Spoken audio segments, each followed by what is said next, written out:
des sciences physiques consacrée à l'électricité. L'électricité est un phénomène physique lié à la matière. Aujourd'hui, on va s'intéresser à la résistance électrique et la loi d'Ohm. La situation problème suivante.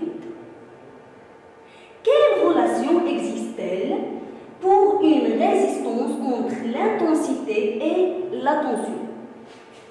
Le physicien Ohm a essayé d'étudier cette relation et de répondre à cette question. Bon, pour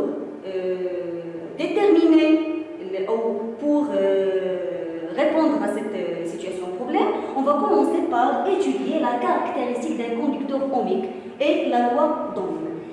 D'abord, qu'est-ce que ça veut dire la caractéristique d'un dipôle ou bien d'un conducteur ohmique? En général, la caractéristique d'un dipôle, c'est la représentation graphique ou bien la courbe représentative des variations de la tension U en fonction de l'intensité I. Bon, la caractéristique, c'est la courbe qui représente les variations de U, de la tension U en volt, en fonction de l'intensité I en ampères. Pour arriver à tracer une caractéristique d'un conducteur ohmique, on doit accéder à l'étude expérimentale suivante, afin de, bien sûr, répondre aux questions suivantes. Bon, la première question est proposer un montage électrique qui permet de tracer la caractéristique d'un conducteur ohmique. Bien sûr, pour tracer la caractéristique d'un conducteur ohmique, il faut réaliser un montage. Donc, nous devons proposer un montage pour faire l'expérience. La deuxième question est donner les résultats expérimentaux de cette expérience sous forme d'un tableau. Nous essayons de traduire les résultats de notre expérience sous forme d'un tableau. Pour la troisième question,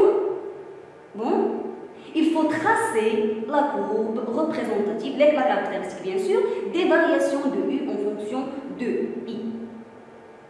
Et de quelle fonction, il faut déterminer de quelle fonction s'agit-il. Après, on va essayer de calculer le facteur de proportionnalité de cette courbe, puis le comparer avec la valeur de la résistance utilisée dans l'expérience. Et on va déduire quelque chose après. Bon, commençons d'abord par notre montage. Bon, nous essayons de tracer la caractéristique d'un conducteur ohmique. Alors, il faut réaliser une expérience qui permet ce traçage. On commence d'abord, on a besoin d'une résistance, un conducteur ohmique, L. Pour alimenter ce conducteur ohmique, on a besoin d'un générateur. Le générateur qu'on va utiliser dans notre expérience est un générateur de tension réglable. On peut régler, varier la tension de ce générateur. On a besoin bien sûr des fils de connexion pour relier les deux composantes. Et alors, pour tracer la caractéristique d'un conducteur ohmique, on doit faire des mesures en ce qui concerne I et U. Alors, on aura besoin d'un ampèremètre et d'un voltmètre. L'ampèremètre doit être branché en série. Alors, je vais le monter ici. Et le voltmètre doit être monté en parallèle, en dérivation aux bornes de la résistance. Je vais le monter ici, entre les bornes de la résistance. Alors, il faut bien retenir ce schéma. Passons maintenant à l'expérience. Après avoir réalisé notre expérience, nous avons obtenu les résultats suivants. Bon, la résistance que j'ai utilisée dans mon expérience est égale à 22 ohms. Rappelez bien cette valeur. La résistance utilisée dans cette expérience est égale à 22 ohms. Bon, le tableau de mesure. Voilà. Lorsque la tension aux bornes de la résistance vaut 0, l'ampèremètre indique 0 aussi. Lorsque je change la valeur de la tension aux bornes du générateur, le voltmètre indique 0,5 et l'ampèremètre indique 0,023. Je change pour une troisième fois la valeur de la tension aux bornes du générateur pour obtenir 1. Dans ce cas, l'ampèremètre indique la valeur 0,045. J'essaie de répéter l'expérience plusieurs fois en respectant la même méthode pour avoir cette valeur. Je peux bien sûr avoir plusieurs valeurs, mais il suffit de prendre 7. Bon. Maintenant, je passe à la question C. Je vais essayer de tracer la caractéristique de la résistance utilisée. Notre résistance est de valeur 22 ohms. Bon, pour tracer la caractéristique, je dois tracer d'abord un repère dont l'axe des abscisses représente I et l'axe des ordonnées représente les variations de U. Ce repère doit être gradué par une échelle. D'après les résultats obtenus dans mon expérience, j'ai choisi l'échelle suivante. En ce qui concerne U, j'ai choisi 0,5. 0,5, 1,5, 2, 2,5, 3, 3,5. J'ai choisi de m'arrêter dans 3,5 car la plus grande valeur dans mon tableau pour les U est 3. Bon, pour l'axe des abscisses, j'ai choisi de m'arrêter à 0,15. Et avec l'échelle 0,05. 0,05, ou bien on peut dire que cette distance égale à 0,025. 0,025 ici, 0,05, 0,075, 0,1, etc. Alors, pour tracer la caractéristique, je vais essayer de tracer des points de coordonnées I, U. I, U. I dans les abscisses, U dans les ordonnées. Bon, pour le premier point, d'après notre expérience, a été 0, 0. Donc, ce point peut être tracé ici, 0, 0. Donc, le deuxième point vaut, les coordonnées du deuxième point vaut 0,5, 0,023, 0,023 ici, 0,5 ici. Alors, le deuxième point sera tracé ici. Pour le troisième point,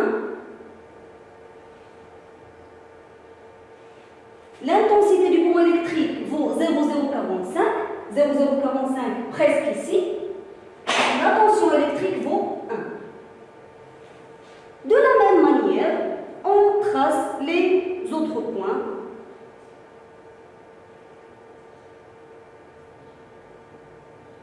Voilà. Chaque mesure correspond à 1.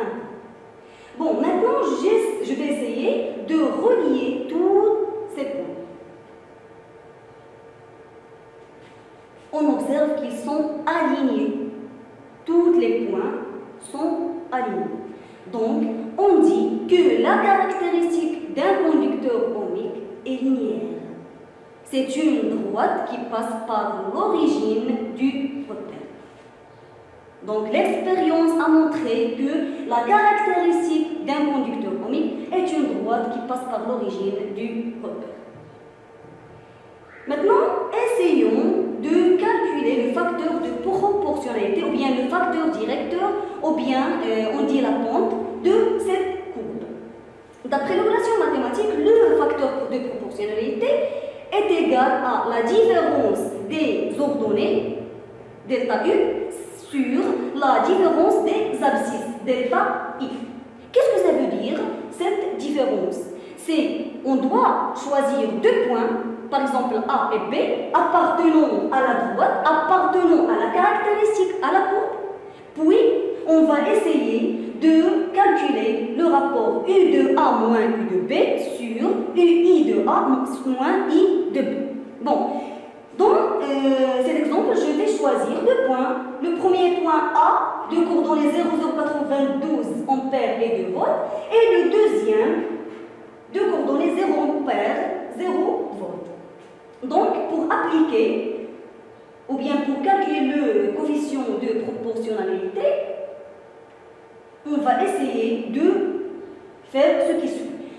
La tension aux bornes de la tension U de A, la tension, c'est le point A, la tension U de A vaut 2. Alors, j'écris ici 2. La tension aux bornes de B, le point B, I vaut 0. Alors, j'écris ici, j'ai remplacé U de B par 0.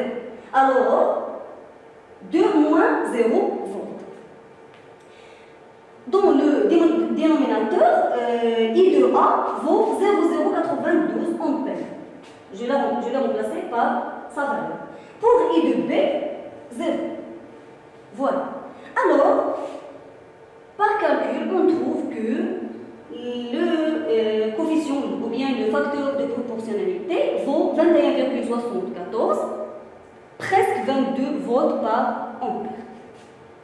Maintenant, si on compare cette valeur par la valeur de la résistance déjà utilisée dans notre expérience qui vaut 22 ohms, on peut dire que la pente ou bien le facteur de proportionnalité ou bien le facteur directeur est égal à la valeur de la résistance.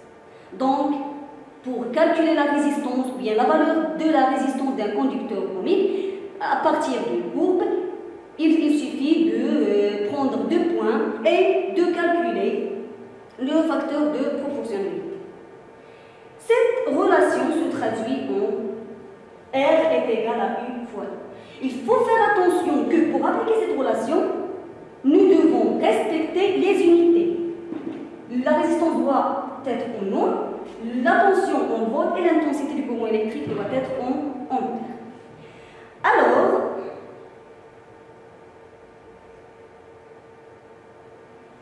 si on veut interpréter ces résultats, la caractéristique de la résistance est une droite passante par l'origine. L'intensité et la tension au bord de la résistance sont proportionnelles. La tension U et l'intensité I sont proportionnelles au bord d'une résistance. On peut écrire la relation mathématique sous la forme U est égale à A fois I, avec A et le facteur ou bien le coefficient de proportionnalité. Le coefficient de proportionnalité correspond à la valeur de la résistance R. On peut alors écrire la relation U est égale à R fois I. Cette relation traduit la loi d'Ohm. C'est la loi d'Ohm. Cette relation traduit la loi d'Ohm. Bon, ce qu'il faut retenir, c'est premièrement l'énoncé de la loi d'Ohm. La tension au bord d'un dipôle de résistance R est proportionnelle à l'intensité du courant électrique I qui le traverse. Cette loi se traduit par la relation U est égal à R fois I. Avec U, c'est la tension au bord du dipôle en volts, R, la résistance du dipôle en ohm, et I, l'intensité qui traverse le dipôle en ampères. Il faut bien se retenir de ce qui suit. Un dipôle qui vérifie la loi d'Ohm est appelé un conducteur ohmique, ou bien une résistance. Sa caractéristique est une droite passant par l'origine du dipôle, ou bien, du repère.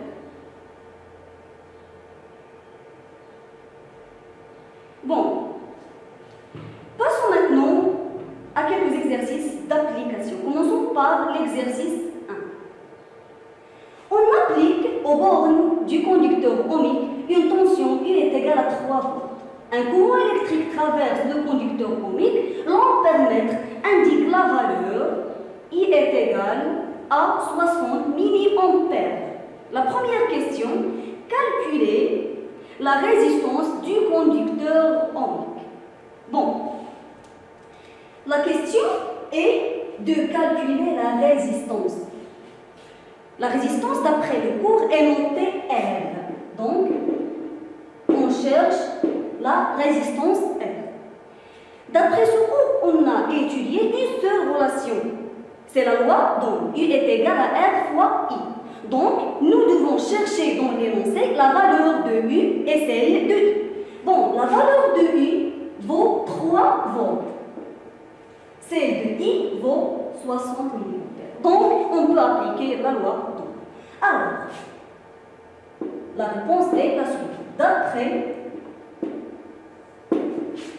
la loi d'Ohm,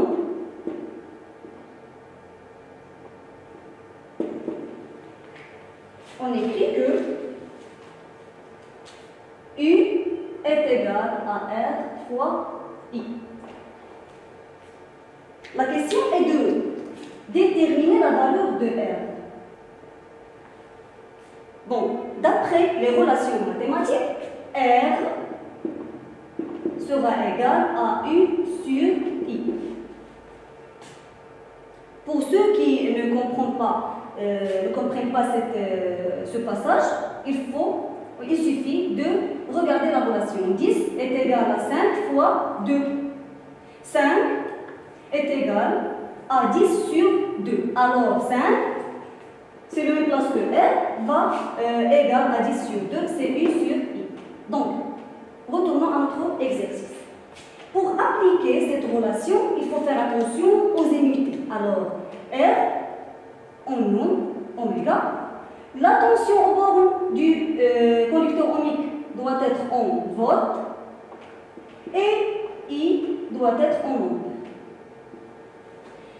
Les données, donc d'après les données, on a U est égal à 3 volts. Donc, on n'a pas besoin de conserver, ou bien de convertir, cette valeur. Mais, en ce qui concerne I, 60 mA. Donc, je dois convertir cette valeur en ampères. Alors, d'après le tableau de conversion, ou bien d'après les relations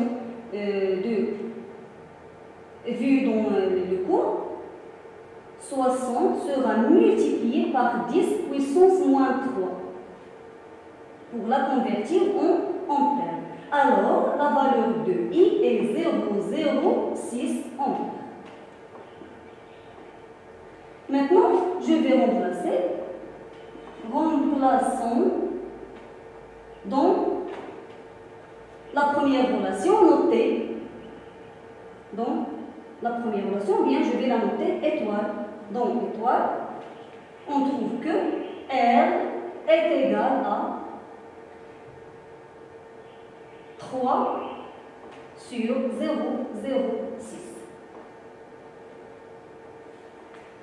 La valeur, on peut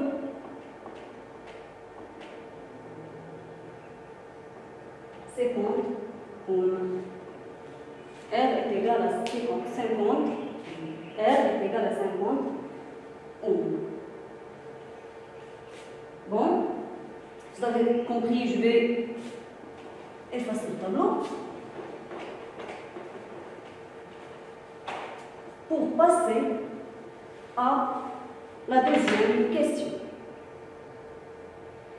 Bon, la deuxième question est quelle sera l'intensité de courant électrique si on applique au bord de ce conducteur ohmique une tension U est égale à 4,5 volts. Donc on cherche à déterminer l'intensité notée I du conducteur qui traverse le conducteur ohmique étudié dans la première question.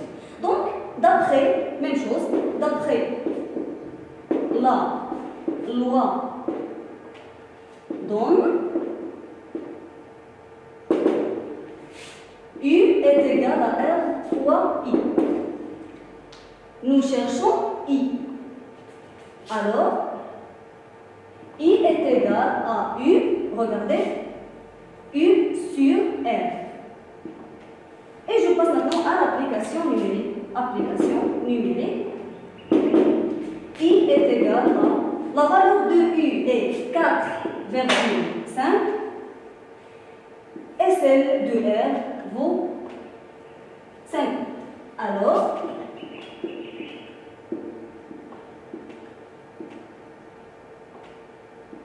c'est 0,9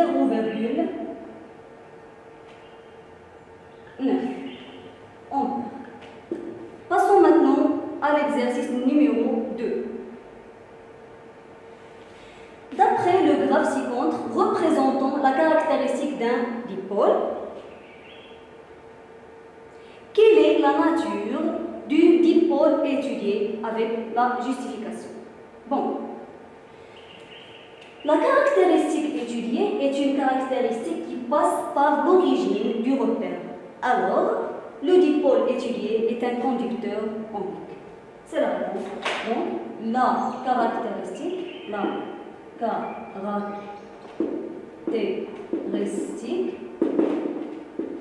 passe par l'origine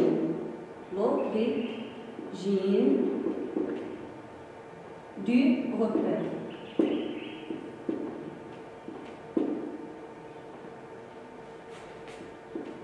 C'est le conducteur ohmique.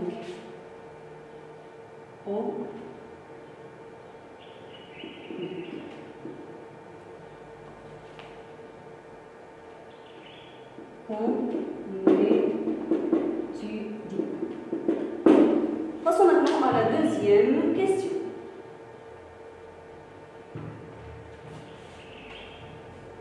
Déterminer la tension au bord de ce dipôle lorsqu'il est traversé par un courant d'intensité I est égal à 20 mA. Nous devons déterminer la tension U. Donc, ici, on va utiliser le graphe. On cherche la valeur, cette valeur I est égale à 20 mA. D'après le graphe, l'échelle vaut 2 carreaux, 2 petits carreaux, vaut 20 mA. Alors, c'est 20 mA. 2 carreaux, un carreau, un deuxième carreau. 20 mA. Donc, je vais la projeter sur la caractéristique pour déterminer la valeur de U. Regardez cette valeur. Cette valeur, d'après l'échelle, 2 petits carreaux vaut 2 volts. Alors, c'est 2. Donc, d'après la courbe, U est égal à 2 volts.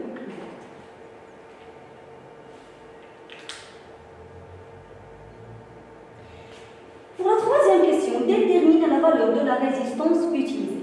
Comme nous avons déjà vu dans le cours, pour déterminer la valeur d'une résistance à partir d'une caractéristique d'un dipôle, il suffit de prendre 2 points appartenant à la droite et calculer le coefficient de proportionnalité.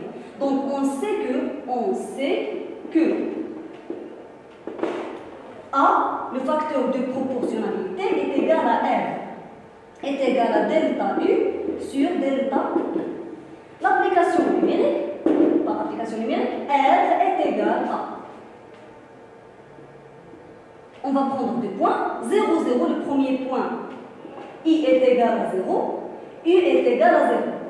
Le deuxième point, celui-ci, I est égal à 20, mais je dois convertir en ampères, 10 puissance moins 3, pardon, il faut faire attention à cette étape. I doit être au dénominateur, alors 20, 10 puissance moins 3. La tension de ce point est 2 volts. Alors, R est égal à 2 sur 0,02 ampères est égal à 200 sur 2 est égal à 100. Donc la valeur de cette résistance est 100 ohms.